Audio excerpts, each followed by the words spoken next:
જગદીશભાઈ કેટલા સમય પહેલા તમારા બેની ઘટના એવું મારા દીકરી છે ને એના ઘરવાળાને કેન્સર 2 વર્ષ થયા પછી એને દીકરીને બહુ આ વાળ કપાઈ દીધા દીકરી મને ફોન કરી દીધો ફોન ન કરવાનો આ વિધિ કરવી પડે તને કહેતા હોય તમને ક્યારે અમે બીજા દિવસે અહીંયા બેસવા ગયા ને ત્યારે અમને ખબર પડી તો દીકરી માથે કપડું બાંધેલું હતું મેં મમ્મી કીધું ફોન બોલાય તો કપડું કેમ રહી ગયું તો રોવા માંડી મારા વાર ફરજિયાત ઉતારી લીધા ત્યારે અમને ફોન પકડી કે ફોન ન કરવાની કે આ બધું કરવાનું છે તારા પપ્પા ન પૂછવાનું. ખાસ કરીને તમે 6 મહિના પછી મીડિયા સામે આવ્યા છો, કારણ શું?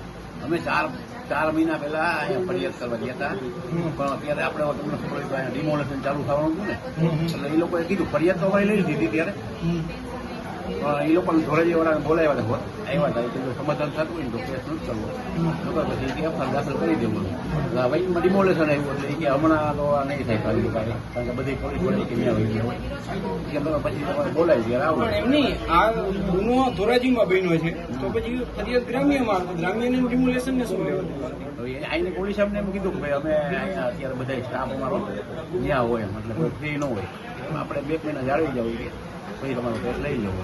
દીકરીને ખાસ તમારા દ્વારા પૈસા પણ કંઈક માંગવામાં આવ્યા હતા, શું માંગવામાં આવ્યો હતો? સામે દીકરી અમારી દીકરીને 2 દીકરા છે, એક દીકરો 10 વર્ષનો અને એક દીકરી છે 4 વર્ષ. એના માટે કીધું ભાઈ 20-20 લાખ રૂપિયા તમે આપી દીધું. એ અમને પૂછ્યું એ લોકોએ મીટિંગ કરી મારી ઘરે કે પૂછ્યું તમારે શું જોઈએ બોલો એ કે અમે એ કીધું તમે જે નક્કી કરીને કહો તમે જે નહીં અમે લઈ લેવું કે અમે નહીં કહી તો પછી મેં બોલ્યો હું દીકરાના નામના 20 લાખ રૂપિયા મૂકી દો, દીકરીના નામના 20 લાખ રૂપિયા મૂકી દો અને મારી દીકરી જે કાંઈ દાગીના તમે ચડાવ્યો હોય એ દાગીના આપી દો એટલે આપણે વાત થાય પૂરી. પૈસા તો નથી આપવા પડે તો આ તમારા દીકરા છે, તમારા સંતાન છે તો તમારી ફરજમાં ન આવે. એની પાસે 2 કરોડની મિલકત છે.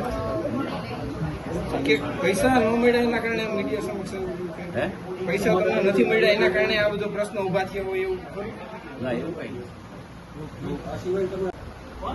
ઓકે બેન, આપનું નામ? બેન, આખી ઘટના શું બની હતી, કઈ જગ્યાએ બની હતી?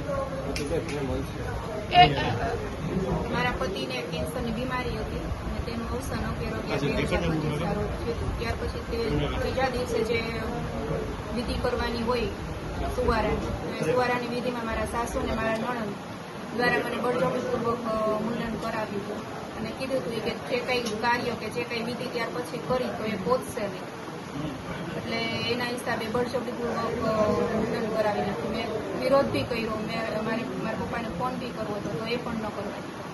બેન, શું કીધું હતું? આત્માને મોક્ષ નહીં મળે, શું વાત શું કરી હતી, કયા કારણથી મુંડન કરાવ્યું?